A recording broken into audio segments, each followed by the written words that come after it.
Boa noite. Abre sua Bíblia lá em 1 Pedro.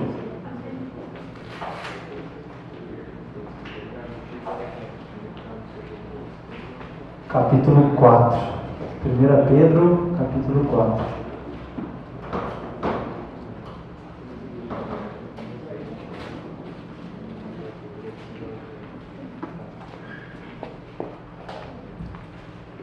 Pedro, capítulo 4.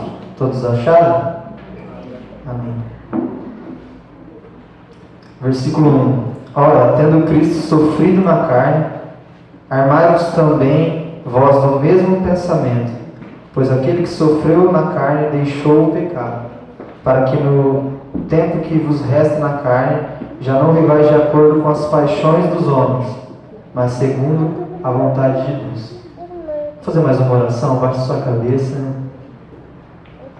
feche seus olhos. Deus, nós te agradecemos porque nós temos a oportunidade de estarmos aqui hoje, ouvindo a tua palavra, Deus. Se o Senhor nos trouxe aqui hoje é porque o Senhor quer falar conosco, quer falar de forma individual, mas também o Senhor quer falar aos nossos corações como igreja, como ministério de jovens, ministério de adolescentes. Por isso nós queremos ouvir a tua voz, Deus. Em nome de Jesus. Amém. Amém. A gente esteve falando com os adolescentes há uma semana atrás, mais ou menos, 2 semanas atrás, e com os jovens também na escola bíblica, sobre corrupção, né? Quem lembra que a gente falou sobre isso? A gente esteve conversando sobre isso, sobre quanto nós, humanos, como nós nascemos já corruptos, nós somos pecadores e nós muitas vezes olhamos e criticamos a corrupção do país, a corrupção que a gente vê na política do nosso país, mas a gente acaba esquecendo um pouco das nossas pequenas corrupções, né? Daquilo que a gente faz de errado, daquilo que a gente faz que é a vontade da nossa carne. E falando disso, daí eu fiquei pensando, poxa, eu falei com os adolescentes sobre isso, com os jovens na escola bíblica, mas também a gente não falou, depois disso, uma solução para isso, né? Se a gente é corrupto, se a gente nasce corrupto, e se a gente só tende a fazer o mal, então qual que é a solução para nós? A gente falou assim meio por cima, né? Porque como a gente começou falando de corrupção, de pecado, a gente terminou falando de santidade, de se santificar e tal. Mas qual que a gente pode olhar para a Bíblia e falar assim, poxa, mesmo com toda a minha imperfeição, com todo o meu pecado, com toda a minha maldade, o que eu posso fazer para mudar isso, para reverter isso? Para a gente pensar um pouco sobre isso, a gente tem que falar sobre algumas coisas que às vezes, talvez a galera já tem isso na cabeça, mas talvez não. Então é importante a gente falar. Então, sobre o que são pecados e o que é pecado. Qual é a diferença entre pecados e pecado? E eu lembro que eu falei uma vez isso também aqui na igreja, não sei se foi numa escola bíblica, mas só para reforçar, né? Pecados são todos aqueles atos que nós cometemos que eles não provêm de fé. A Bíblia diz isso, né? Tudo que não provém da fé é pecado. Então tudo aquilo que a gente faz que não esteja baseado na palavra de Deus, que não esteja carregado, né? Que tenha um suporte da palavra, que seja um ato, uma atitude, uma decisão, uma fala, um pensamento, tudo isso são pecados. Pecados também são aquelas coisas que a gente consegue ver, né? Consegue identificar. Poxa, fulano matou, fulano mentiu para mim, fulano é idólatra, né? A gente vê ele é idólatra. Então esses são os pecados que a gente consegue identificar, consegue ver, é um negócio mais palpável assim. E pecado então, o que seria o pecado? Alguns teólogos, né, alguns estudiosos da palavra, eles chamam isso que a gente vai conversar agora de o pecado original, que é a tendência do homem é a disposição que o homem tem, que nós temos, de viver longe de Deus. É a vontade que nós sentimos de caminhar sozinho. E a gente achar que não precisa de um Deus, que não precisa de um Senhor, que não precisa de um Pai Celestial. E achar que a gente por si só pode caminhar, pode viver a nossa vida. E os pecados que a gente falou, os pecados, os atos, aquelas coisas palpáveis que a gente estava conversando até agora, eles são consequência dessa disposição do pecado original. Então, o pecado original, eu acredito eu, quando eu falo isso, na hora vem na sua cabeça Adão. Pelo menos na minha vem. Quando eu falo de pecado original, eu penso, da onde vem isso, né? E a Bíblia diz que vem de Adão, que por um só homem entrou o pecado no mundo, né? Então, por causa dele, todos nós somos descendentes de Adão, somos pecadores. E para ilustrar, eu ouvi uma vez de um pastor que eu gosto de acompanhar às vezes, né? Uma ilustração que ele faz sobre isso. Não é de René, não sei se alguém já viu. Ele é um pastor da Igreja Batista, na Água Branca, São Paulo. E ele falou uma vez sobre... Ele estava falando sobre outro assunto, mas ele usou esse exemplo e eu acho que dá para a gente usar também. É como se a gente pensasse num ventilador. Não só esse, não, acho que esse de teto aqui não dá pra gente. Mas pensa naqueles ventiladorzinhos de casa, assim, sabe? Branquinho. Ele precisa estar ligado na tomada para ele poder funcionar. Precisa de uma fonte de energia.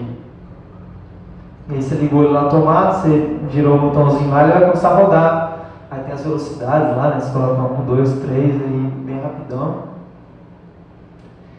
E é como se esse ventilador, ele achasse que ele pudesse continuar rodando sem estar ligado na tomada. Aí ele mesmo vai lá, o próprio ventilador, tem uma ilustração assim, e vai lá e tira ele da tomada.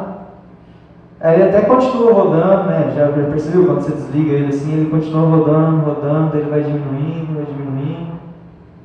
Aí chega um ponto que ele para.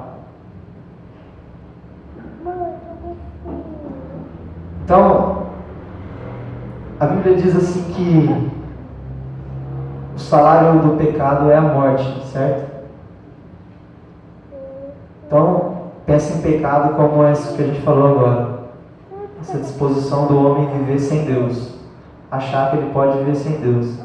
Então, o salário de viver sem Deus é a morte. A gente achar que a gente pode viver sem estar conectado em Deus, sem estar ligado em Jesus Cristo, é a morte. Não existe outra consequência. Não existe outro caminho quando você decide, quando você resolve levar uma vida longe de Deus.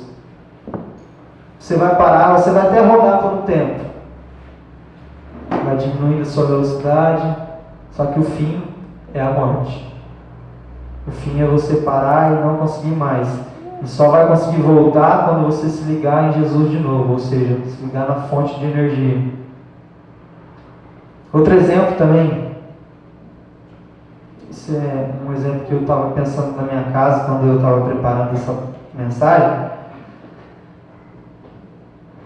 Se a gente pensar assim que a gente está andando com Jesus, num caminho estreito, como a Bíblia diz que é, né? A gente está andando com ele lado a lado, bem pertinho, num caminho estreito, e que do lado direito, que é o lado onde a gente está, por exemplo, né, tem um abismo assim, muito grande, muito fundo, um abismo. E por alguma distração a gente começa andando ali de cabeça baixa, talvez, ou mexendo no WhatsApp ali, curtindo umas fotos no Instagram. Você começa a olhar ali e começa a se distanciar de Jesus, assim. Sem perceber, você cai. Aí você se segura assim com uma mão só na beira do abismo, assim. Enrosta o celular assim. Tira uma selfie já. Aí você está pendurado assim, Jesus vem correndo e te dá a mão. Te dá o braço assim, ó, para você não cair nesse abismo. Ele fica te segurando ali. Com toda a força que ele pode para você não cair. Só que você e eu, Robson, nós achamos que nós não precisamos de Jesus para subir de novo nesse abismo. E a gente solta a mão dele. E não tem outra escapatória, a gente vai parar lá no fundo, né? A gente não vai conseguir escalar, a gente não vai conseguir fazer nada. Porque se não for a mão, se não for o braço de Jesus puxar a gente dessa disposição de cair lá no abismo, a gente não consegue sair. E é disso que a gente falou algumas semanas atrás na escola bíblica, né? Que não existe, eu posso estar sendo um pouco pessimista, mas não existe nada de bom em nós, a não ser Jesus Cristo. As dádivas, os dons que nós temos, os talentos que nós temos. E a gente esteve estudando isso na escola bíblica dominical em conjunto há algum tempo atrás, uma semana atrás. O pastor dizendo que até mesmo o ato de você crer em Jesus Cristo vem dele. Porque a fé é dom de Deus. E às vezes pode ser que seja, poxa, eu achei que eu era um cara bom. Eu já pensei isso quando eu ouvi isso de uma pessoa falando isso para mim. Quando eu olhei para a Bíblia e vi que a Bíblia me mostrava que eu não tinha nada de bom. Foi frustrante. Falei, poxa, eu achei que eu era um cara legal, assim, que por mim mesmo eu conseguia ser um cara bom, sem precisar de Deus. Mas não. A gente vê as barbáries que os homens são capazes sem Deus. Hoje eu e a Bibi estava vendo alguns vídeos do Estado Islâmico, né? Que eles fazem questão de divulgar ainda tudo que eles fazem. Tudo em nome de uma missão, né? Tudo em nome de um ideal, tudo em nome de um Deus, que para eles é um Deus. E o homem é capaz de daquilo e de muito mais, de coisa muito pior. Aqui no Brasil a gente já viu episódios assim que foi a mulher lá que cortou o cara e colocou ele dentro da mala, não foi? Esquartejou o cara, colocou ele dentro da mala. Eu vi uma vez também um cara que esquartejou, não sei se foi a mulher dele, colocou no freezer e tal. Deixou lá congelado. Você consegue ter fazer esse paralelo de como a gente consegue, e se a gente se deixar levar pela nossa própria vontade, a gente vai chegar nessa situação de barbárie, de a gente fazer coisas que o mundo vai olhar para isso que a gente vai fazer e vai ficar espantado. Então, não existe vida, não existe alegria, felicidade longe de Jesus Cristo. nossa tendência nos leva a fazer sempre o mal. A gente tem sempre que fazer o mal.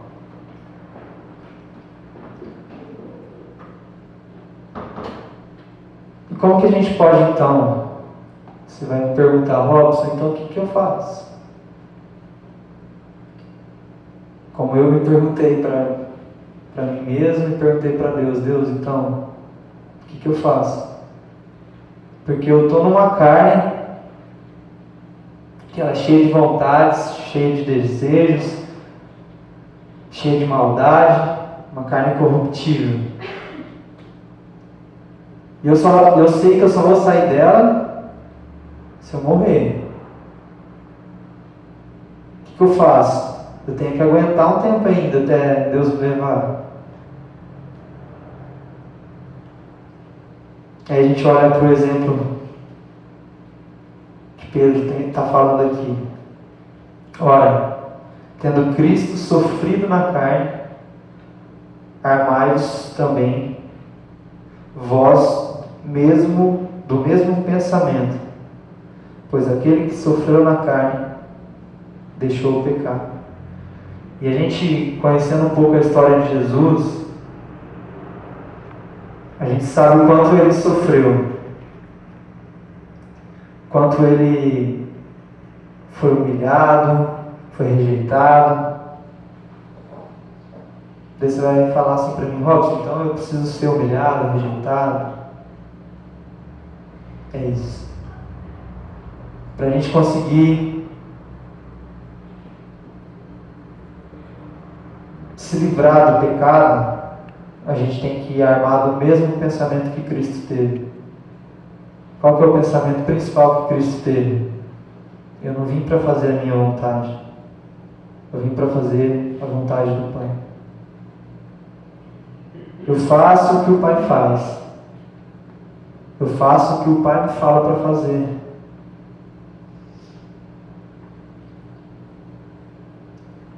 E o pastor gosta muito de falar isso, e eu também penso muito sobre isso, né? Que o pessoal por aí fala, segue seu coração, faz aquilo que você quer fazer, você tem que viver sua vida. E a Bíblia nos mostra que se a gente seguir o nosso coração, a gente vai por um caminho muito perigoso. O caminho que ele pede para a gente seguir é o caminho que Jesus trilhou. De quando ele tinha vontades, até um pouco antes dele ser crucificado, que ele pede, Deus, se possível, afasta de mim esse cálice.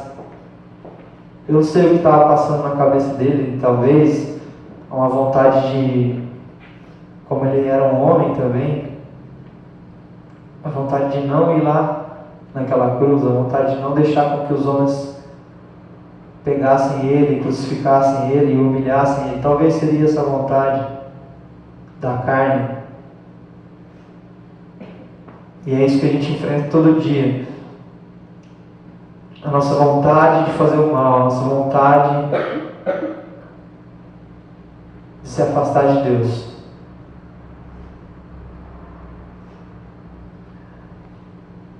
Pois aquele que sofreu na carne deixou o pecado. Versículo 2: para que no tempo que vos resta na carne, já não vivais de acordo com as paixões dos homens, mas segundo a vontade de Deus.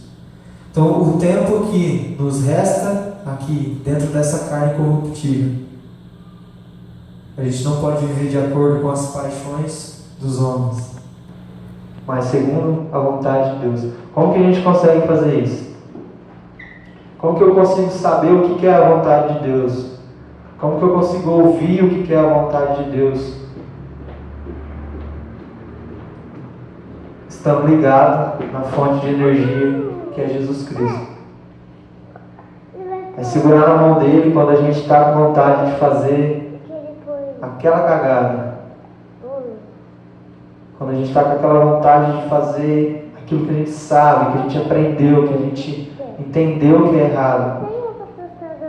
A gente segura na mão de Jesus Cristo e fala: salva-me. Vamos ler outro texto. 1 João, um pouquinho para frente.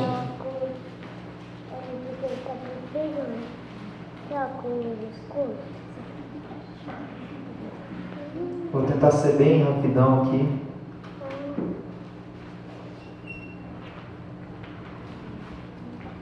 Esse texto eu acho um texto assim, 1 João, né, capítulo 1, a gente vai ler a partir do 5. Capítulo 1, versículo 5. Acho um texto assim um tanto quanto confrontante, assim. Sabe aquela coisa que fala por aí de dá um tapa na minha, foi um tapa na minha cara isso. Foi um murro na minha cara. É isso que eu sinto quando eu leio esse texto. Não só isso que a gente vai ler, mas todo 1 João, que é um livro. João diziam que ele era o apóstolo do amor, né? Quando eu leio esse texto, eu falo: poxa, que amor! Que amor! Versículo 5. Ora, a mensagem que da parte dele temos ouvido e vos anunciamos é esta: que Deus é luz e nele não há nele treva nenhuma. Se dissermos que mantemos comunhão com ele e andamos nas trevas, mentimos e não praticamos a verdade. Se porém andarmos na luz, como ele está na luz, mantemos comunhão uns com os outros, e o sangue de Jesus, seu Filho, nos purifica de todo pecado. Se dissermos que não temos pecado nenhum, a nós mesmos nos enganamos, e a verdade não está em nós. Se confessarmos os nossos pecados, ele é fiel e justo para nos perdoar os pecados e nos purificar de toda justiça. E quando eu pensei sobre isso, de poxa, eu não tenho nada de bom em mim, eu só consigo ter alguma coisa de bom se eu estiver com Jesus, eu fiquei frustrado.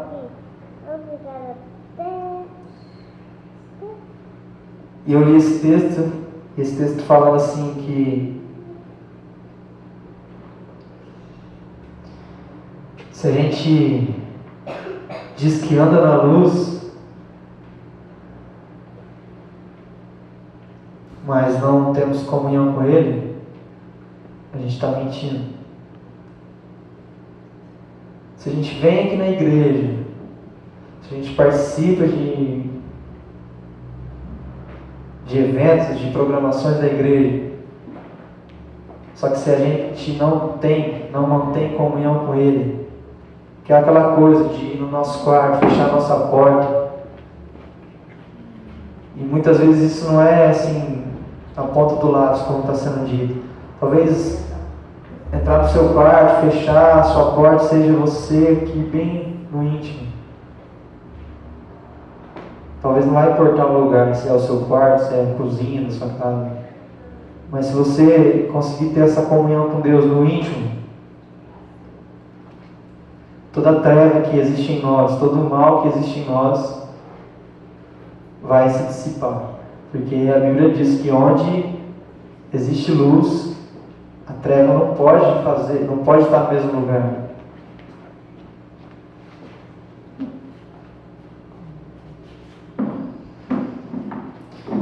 Se dissermos que não temos pecado nenhum, a nós mesmos nos enganamos e a verdade não está em nós. E quando eu olhei para mim, falei: poxa, mas cresci dentro da igreja e tal. Como que eu posso ainda ter pecado?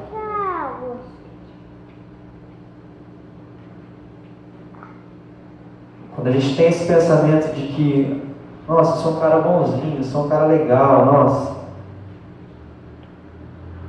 todo mundo gosta de mim, não faço nada de ruim assim, nunca me viu matando, nunca me viu roubando, nunca me viu fazendo nada, a gente acaba enganando a nós mesmos e achando que a gente está abafando. Mas quando a gente está imerso numa podridão, Então isso para que a gente consiga fazer então esse paralelo com o que a gente falou alguns tempos atrás aí na escola bíblica, na reunião de adolescentes.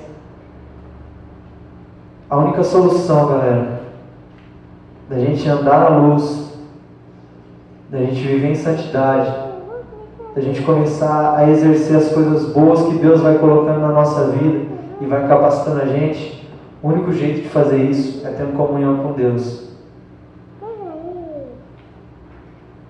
O único jeito de fazer isso é estar ligado com Deus, com Jesus Cristo, que é a fonte de energia inesgotável. E quando a gente achar que está cansado de rodar, Deus vai injetar mais energia ainda.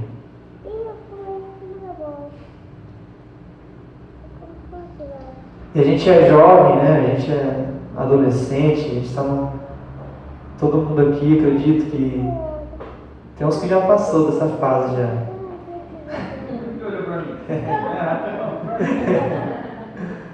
Mas enfim, a gente sofre muito com a influência. A gente sofre muito com aquilo que o sistema quer impor na nossa vida. E é clichê falar isso, é muito clichê, mas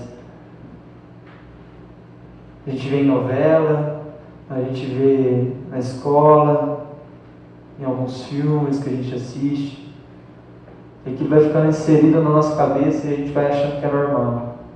E quando você está fazendo uma coisa que você, sei lá, qualquer coisa, pensa aí, algum pecado de estimação que você tem. Você faz aquilo. Eu falo com a experiência própria. E você está achando já que aquilo ali é normal, E sabe o que acontece? Começa a acontecer, você começa a ver coisas, a ler coisas que confirmam isso. Daí você acaba falando, poxa, é normal mesmo. Mas é porque você está querendo ver aquilo. A gente quer ver, a gente vê aquilo que a gente quer ver. E daí parece que as coisas começam a já não pesar tanto para você. O pecado já não começa a fazer mais tanto sentido assim. Fala, poxa, todo mundo faz. A novela diz que é certo fazer. E a gente, como jovens e adolescentes, talvez, eu não sei, eu vou envelhecer e vou saber como que é mais pra frente, né? Mas essa fase aí, que a galera aqui está vivendo, os mais novos aqui, que eu posso falar porque eu já passei por essa idade, é uma idade que você quer pirar o cabeção, você quer chutar o pau na barraca e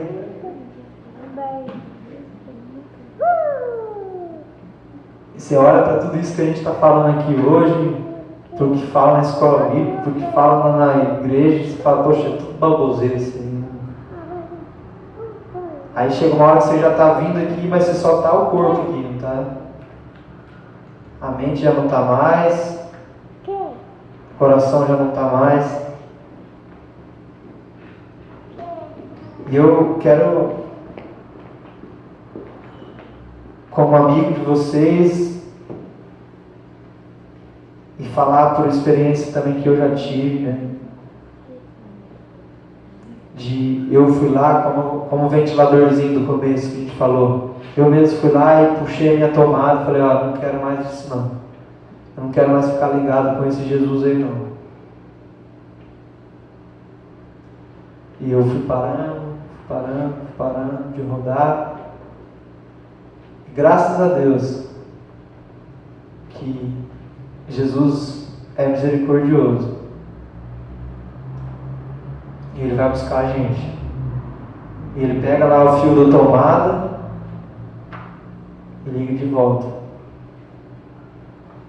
E a gente começa de novo.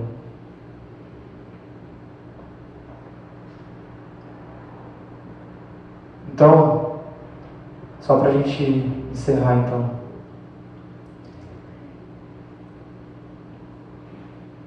Guarda isso no coração. A gente precisa ter tempo com Deus. Eu sei que para o adolescente, para o jovem, talvez o jovem assim, está fazendo faculdade, por exemplo, ou que está casado, ou que está casando, a gente acaba deixando de lado aquele tempo que era de Deus, aquele tempo que te fortalecia, aquele tempo que fazia você receber aquela injeção de gás, porque a gente tem que estudar, porque a gente precisa sair com os nossos amigos do colégio, porque a gente tem que fazer trabalho, tarefa de casa, porque a gente tem que limpar a casa, e a gente deixa esse tempo de lado, e a gente vai começar a perder o ânimo, perder a força, até a gente parar. Então talvez você se identifique com isso. E esse é o dia para a gente falar assim, poxa, eu estou fazendo errado. Eu estou vacalhando com Deus. Eu preciso me apegar mais, eu preciso buscar mais a presença dEle. Aquele tempo que eu tinha de ler a Bíblia, eu vou começar a ter de novo. Aquele tempo que eu tinha de oração, eu vou começar a ter de novo. Porque, galera, sem isso, a gente vai se deixar levar pelas coisas corruptíveis desse mundo. Não existe algo que possa fazer com que a gente se segure se não for Jesus Cristo. Amém? Amém. Fica de pé, vamos fazer uma oração, cantar uma canção.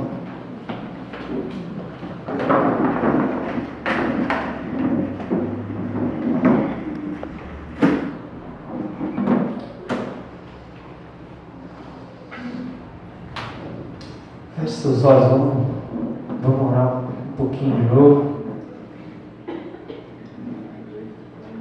Galera do louvor, pode dar uma força aqui.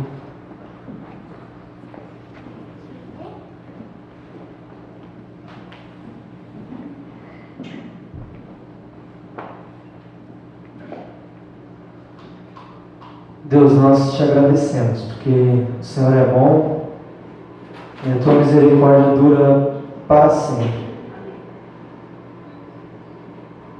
A gente sabe que o choro pode durar uma noite, mas a alegria que vem do Senhor, ela vem pela manhã.